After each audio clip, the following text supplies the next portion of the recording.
समझता हूँ कि ये हमारे हीरो हैं, तो यही बात मैं आपसे करना चाहता हूँ। कैसे देखते हैं कल ये जो एक पैगाम दिया गया है कि माफ़ी मांगी जाए और उसके बाद कोई बात हो सकती है, बड़े खुले अल्फाज में कहा गया, कैसे देखते हैं इस प्रेस कॉन्फ्रेंस को और ख़ास तौर पर इस नुक्ते को? देखिए, मैं समझता हूँ कि खुद कल की प्रेस कॉन्फ्रेंस में कहा गया कि कमीशन बनना चाहिए तहकीकात के लिए, और उन्होंने कहा कि चीज़ धरना वाले मामले को भी देखा जाए। मैं पूरा इत्तेफाक करता हूँ। मैं एक वाक़े का आपसे ज़िक्र करता हूँ, और जो मैंने सब लोगों से इसका ज़िक्र किया हुआ है, जो इस्टेब्लिशमेंट है उनसे भी, कि कुरान के अंदर हज़रत दाऊद के पास 2 फरिश्ते आए, 2 भाई बनकर आए।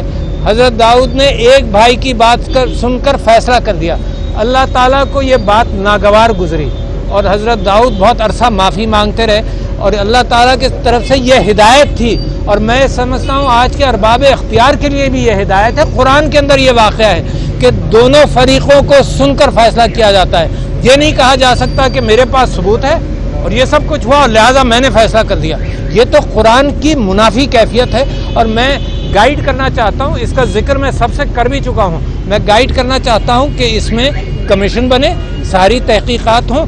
जो ज़िम्मेदार है 9 मई का, मिसाल के तौर पर जिसने प्लानिंग की है, यकीनन पता तो चले किसने की है, उसके पर सज़ा हो। हम इत्तेफाक करते हैं। अच्छा अलवी साहब, एक बात ये बताइएगा कि आप सदर रहे, उस दौरान आप मुसलसल कोशिश करते रहे कि किसी तरह एस्टैब्लिशमेंट और पीटीआई में सुलह हो जाए। किसकी तरफ से रुकावट आती रही बतौर सदर, आपको महसूस हुआ कि वो सुलह नहीं करना चाहते? देखिए, इंसान है, आपके घरों के अंदर डिस्प्यूट्स होते हैं, लोग एक दूसरे को दरगुजर नहीं करते, माफ़ नहीं करते। और मैं समझता हूँ कि इस्लाम को जिसने समझ लिया वो मेरे नबी की हिदायत के मुताबिक और अल्लाह के कहने के मुताबिक दरगुजर करता है। दरगुजर जब होता है जब कोई किसी से कोई बात सरजद हो जाए, तो मैं समझता हूँ कि पाकिस्तान में दरगुजर दोनों तरफ को करना पड़ेगा। एक तरफ ये है कि जो जुल्म सह रहे हैं, एक तरफ ये है कि जो जुल्म कर रहे हैं, तो दरगुजर हर तरफ से होगा तो ये मामला आगे चलेगा। ये नहीं हो सकता कि लोग माफ़ी मांग लें। ये ख़ानदानी झगड़े 30-30, 40-40 साल चलते हैं इसी वजह से, तो अपने जज्बात से निकलें, जो इस्लाम की तालीमात हैं उस पर आए। और ये मुल्क के लिए सोना कैफियत है कि कौम इकट्ठा है, फ़ौज की कदर करती है, लिहाजा इसमें एक अंडरस्टैंडिंग पैदा होनी चाहिए कि कौम आगे चले। ये हो नहीं सकता कि झूठ की दीवारें कायम हो और बीच में से ये उम्मीद लगाई जाए कि मईशत की सच्चा पैगाम चला जाएगा। नहीं हो सकता। हर तरफ झूठ की बात हो, हर तरफ मैंडेट चोरी के एतबार से जो जुल्म और ज़्यादती की गई हो वो बिल्कुल क्लियर है।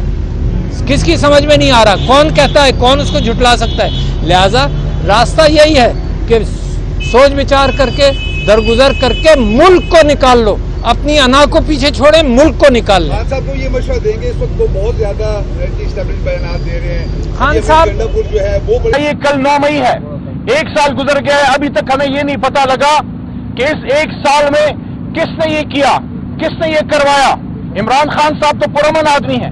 जिस दिन इमरान खान साहब की गिरफ्तारी हुई उसके बाद जो कुछ हुआ, पूरी कौम सवाल करती है कि एक पुरअमन सियासी जमात पे दहशतगर्दी का टैग क्यों लगाया गया।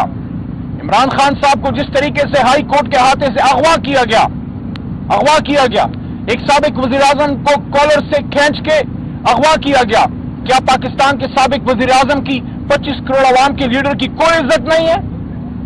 एक तो लियाकत बाग में शहीद हो गया, दूसरा फांसी चढ़ा दिया गया, तीसरे को पिंडी में शहीद करवा दिया गया, मुल्क दुश्मनों ने किया ये सारा, और चौथा वजीर आजम गोलियां खाए अडयाला बैठा है। इसलिए हम ये कहते हैं कि इल्जाम दर इल्जाम से मसाइल का हल नहीं होगा।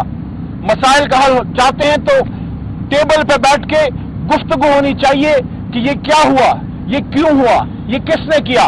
और अगर इस मुल्क में किसी चीज की इन्वेस्टिगेशन होनी है तो सबसे इंपॉर्टेंट चीज वो ये है कि 8 फरवरी के इलेक्शन पे डाका किसने डाला, क्यों डाला गया, उसकी इन्वेस्टिगेशन हो। और उससे भी ज्यादा अहम, एक मुंतखब हुकूमत को रात के 12 बजे जब भेजा गया तो एक बैनुल अक़वामी ताकत की ईमा क्या उसमें नहीं थी?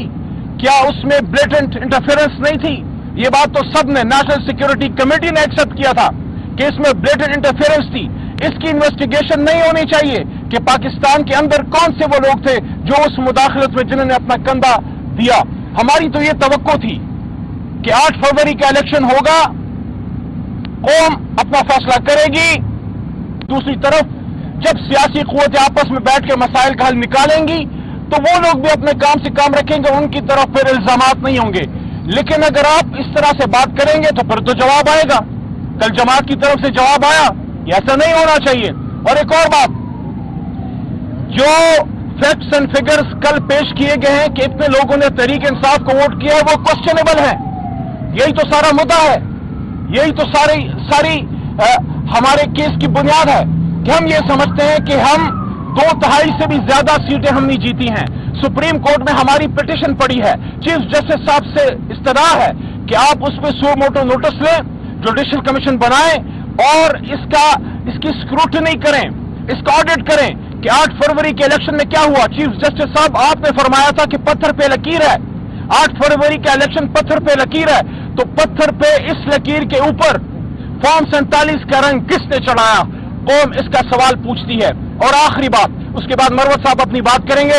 आखिरी बात जो बहुत अहम है, बसद एहतराम, ये फौज हमारी फौज है, ये इदारे हमारे इदारे हैं। पाकिस्तान को मजबूत करना है तो फौज को मजबूत करना होगा।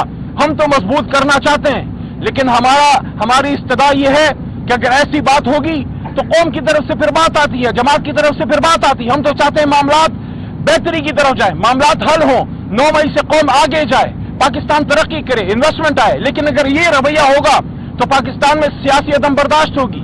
पाकिस्तान में सियासी तौर पे जब स्टेबिलिटी नहीं होगी तो आप मुझे बताएं बाहर से कौन पैसा भेजेगा एक ऐसे मुल्क में जिसका एक ब्रांड है इमरान खान। अगर इमरान खान को आपने अडयाला में डाल के रखा हुआ है और समझते हैं कि पाकिस्तान तहरीक इंसाफ जो मुल्क की सबसे बड़ी जमात है उसको साइड लाइन करके मुल्क तरक्की करेगा, ये खाम ख्याली है। जितना इस मुल्क के लिए आईन जरूरी है, जितना इस मुल्क के लिए फौज जरूरी है, न्यूक्लियर टेक्नोलॉजी जरूरी है, उतनी इस मुल्क के लिए बड़ी सियासी जमातें जरूरी हैं, कौमी सियासी जमातें जरूरी हैं, कौमी लीडर जरूरी हैं। और 8 फरवरी कौम ने क्या फैसला किया, इसको समझने की कोशिश कीजिए। DGISPR साहब, बसद एहतराम, आप हमारे अपने इदारे के तर्जुमान हैं, आपकी वर्दी हमारी वर्दी है, हम उसको इज्जत देते हैं। लेकिन शायद समझने में गलती हुई कि 8 फरवरी का जो इलेक्शन था उसमें कौम ने ये नहीं कहा कि 9 मई को जो ज्यादती किसी ने की है, किसी ने अगर जलाओ घेराव किया है, कौम ने उसको सपोर्ट नहीं किया। कौम ने ये कहा 8 फरवरी को वो इमरान खान साहब और तहरीक इंसाफ को वोट डाल के कि 9 मई का इल्जाम इमरान खान पे गलत है, कि 9 मई का इल्जाम तहरीक इंसाफ पे गलत है। कौम ने 8 फरवरी को फैसला सुनाया कि तहरीक इंसाफ पुरअमन जमात है, इमरान खान पुरअमन आदमी है। जितने लोगों ने तहरीक इंसाफ को वोट किया उन्होंने जलाओ गिराव के। आपने अभी तक हमारा चैनल सब्सक्राइब नहीं किया तो अभी सब्सक्राइब करें और बेल आइकॉन को क्लिक करके हमारी लेटेस्ट वीडियोस के बारे में अपडेट जानें।